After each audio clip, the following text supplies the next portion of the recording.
Good morning. I'm Michael Gore, and today we're going to talk about how boundaries create intimacy. So, some ways boundaries create intimacy is because when we say a boundary, we are actually talking the truth. And so, when we place a boundary, we talked about this a lot, is in this model that I frame with everyone is the triangle. And the past, present, future is a very important part of how we live today. So once again, when we place a boundary, it's because of a cycle that has been going on, right? And we don't want that part of our life to exist anymore. We want to make a change. So the important part is when that cycle brings all the emotions to you, meaning anger, guilt, frustration, love, hurt, because a lot of times that cycle hurts us and we don't want to do it anymore, whether we're doing to somebody or someone's doing it to us, right? The situation, the dynamic. We'll use a relationship, your partner, for example, since we're talking about intimacy. So if you're with your partner and that trigger came from when you were younger or whatever, and you just get angry for no reason, you get hurt and you just want to walk away, that emotion, right, is from your past, but the boundary can't come from that emotional place. It has to come from the future place that we talked about before, just refreshing real quick. Because if it comes from that emotional place, it's not going to come out clear, and you're not going to be able to hold that boundary. It's going to be a wall because it's from this emotional, really agitated place. And so when you feel those emotions, we need to take a pause. And even if your partner is like, yesterday I was talking to a woman and telling about her husband, when she says, I'm going to take some space. He's like, I bet you will. He's going to walk away.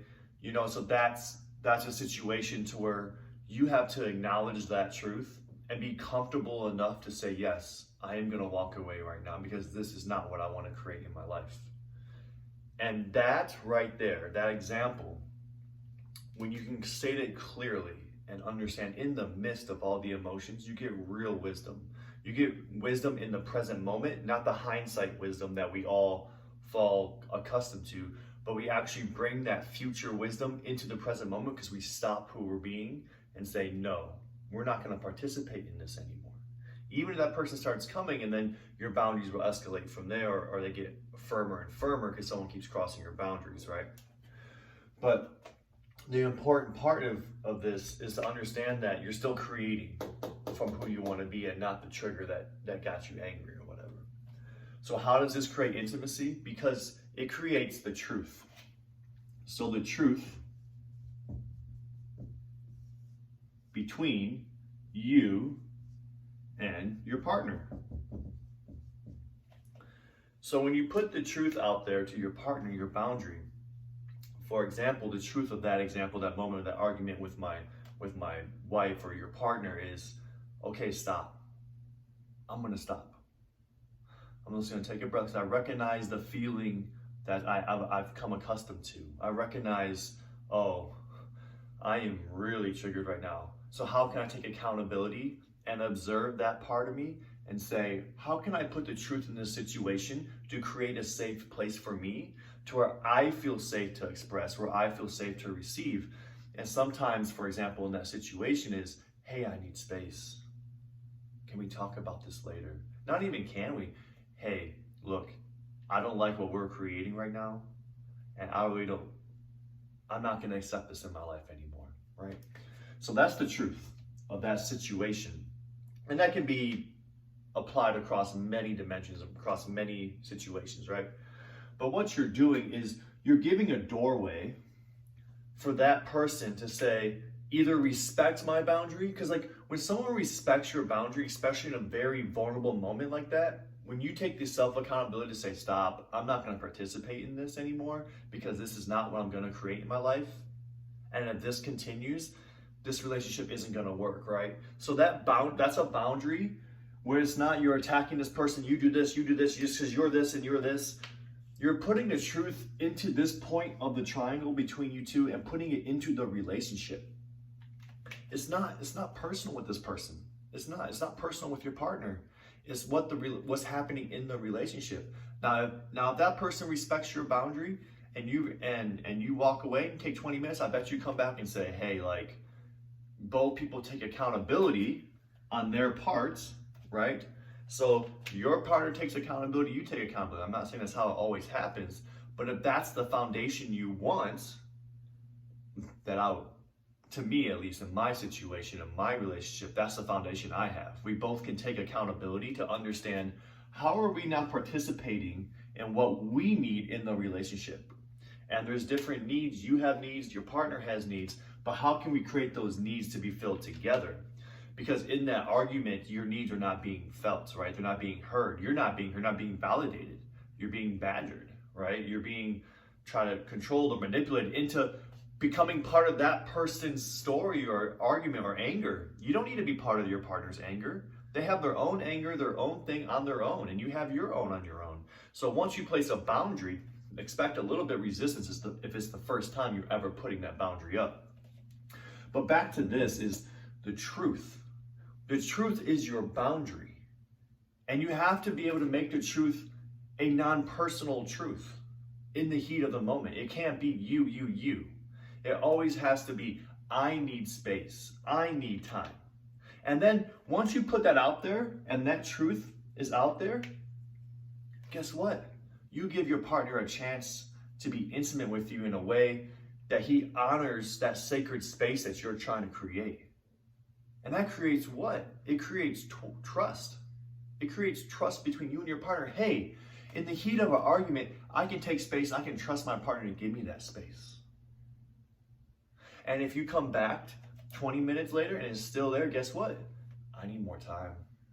I need more time. So it's always about what you want in your life, what you accept in your life, and what type of relationship you want with a partner. Now, you might be with a partner for 2 years and find out, hey, this is not what I want in a partner. A boundary doesn't just run away. A boundary states, observes the situation, observes what the truth could be, and say, hey, can we have a talk? Like, if we don't do something about this, whatever this is, our relationship isn't going to work. So what you're doing is you're creating a third party between you and two, which is the relationship, and saying, it's not you, Tom, it's not you, Sherry, it's actually whatever is happening when we come together is the problem. And that starts with the I. It starts with the autonomous I of me, and that person is on them on their own too. And you create together, as I talked about before. So how boundaries create intimacy is you give a doorway. Like, here's the truth. If we don't do something about these feelings, about this, every time we come together, well, then guess what? Our relationship is not going to flourish. It's not going to go anywhere. It's going to be stuck right here, because what's going to happen is you're going to create, if your boundary isn't honored, or that part of the relationship isn't honored, right? And you don't put that truth out there, what happens? You see this all the time with people staying married for 20 years, 15 years. That moment 15 years ago when they never felt safe to be held, they never felt safe to be heard, they never felt safe to can we just sit here and be quiet because we both know we're not going to say something we want to say? You know, that self-regulator, that self-control, the uncomfortability, that right there creates the intimacy because you're allowing that person, if they say the boundary, you're letting them have their boundary. You're not that you're letting them, you're respecting what they asked for. And you might be really angry because you really have a lot to say and you're not being heard. But at some point, you have to trust that you will be. And if you're not, and then it's your choice, if you want to, you can bring the truth back up. Hey, I don't feel I was heard in this situation. You know? And then that's your boundary. So you see how these boundaries create vulnerability. They create vulnerability for doorways for people to enter into your heart. But you have to understand that you have to take the time and to create the boundary of what you want in your life for the door to be there. Otherwise, you're just going to walk away and be quiet and you say, I don't want to talk about it. And you never talk about it again. And what does that do? It doesn't create trust between you and your partner to be able to communicate, to be able to hold each other. You know, that doesn't create any of that. What it creates is separation because you're not allowing this other person to see your heart. Now, vulnerability is true power, as the famous Brené Brown says in a TED Talk, I believe. But really, what's happening is that when you're vulnerable with the truth, you're not afraid if your partner stays or goes. You're not afraid if you stay or go. You're not afraid of anything. You're saying, here's the truth, and I'm willing to sit in the uncomfortability to let the truth unravel over space and time between us. I'm not just gonna run. Here's the truth. If this doesn't change, we're not gonna work. And you allow that to unfold. You stop. That's it. There's nothing else to say. Okay, and then you say, hey, I need some space. Can we talk about it tomorrow? Can we talk about it later today? And you honor your word. You stay accountable to that.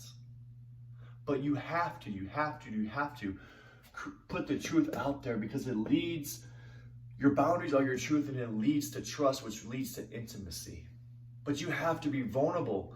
And to be vulnerable means you're not trying to say it to manipulate or to get something. You're not saying that boundary to get the relationship to work. And because you're going to try to twist it if you do that. It's going to come from the wrong place, from the past, maybe self-betrayal. Because ultimately you'll fall back. What you have to understand is you place that boundary to say, hey, this is where we're at. And if it doesn't change, like I probably said about 10 times now, it's really important for you to understand what a boundary does.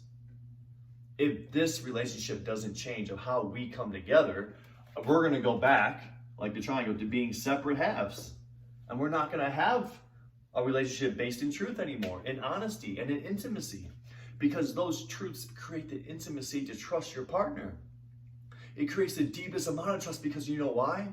When you speak your heart, you feel heard. And in that moment, speaking your heart might be, hey, I need some space. Or, hey, I need to be held. Or, hey, I want to be touched this way. You know? And maybe your partner is really scared to touch someone that way because they never were allowed, or something in their past told them that wasn't okay. You know, maybe past relationships or something told them it wasn't okay. But that's okay, but at least you have to say it to allow the person to enter the doorway to what you want or not, and what you can live with and what you can't live with in your life. But unless you put the truth out there unless you put the truth out there from where you want to be instead of from fear, they're not going to be real boundaries. They're just going to be emotional things you say to somebody. You're doing this, this, and this. They're never going to be the truth. And you have to be able to face the uncomfortability of the truth in your heart. Because the reason why you're so scared to share is because you're afraid, if I actually say what I really think and what I really feel, if I actually say, I don't know if this relationship's going to work, but then I'm going to have to face all those possibilities. But I promise you, all the negative possibilities that you think, there's 100 million more positive ones. And when you put the truth out there, I promise you, only great things can happen. And you have to allow that to unfold. But the hard part is the uncomfortability to allowing it to unfold. I'm going to leave you with this quote today. I'm probably going to post it at some point later on. But never let the difficulty of your choice determine what you do.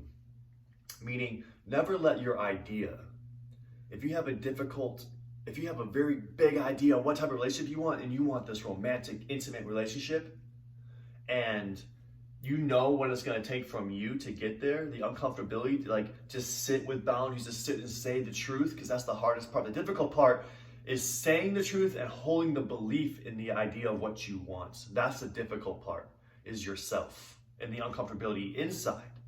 Because once you understand, you can observe the uncomfortability, all of a sudden you have real wisdom and power.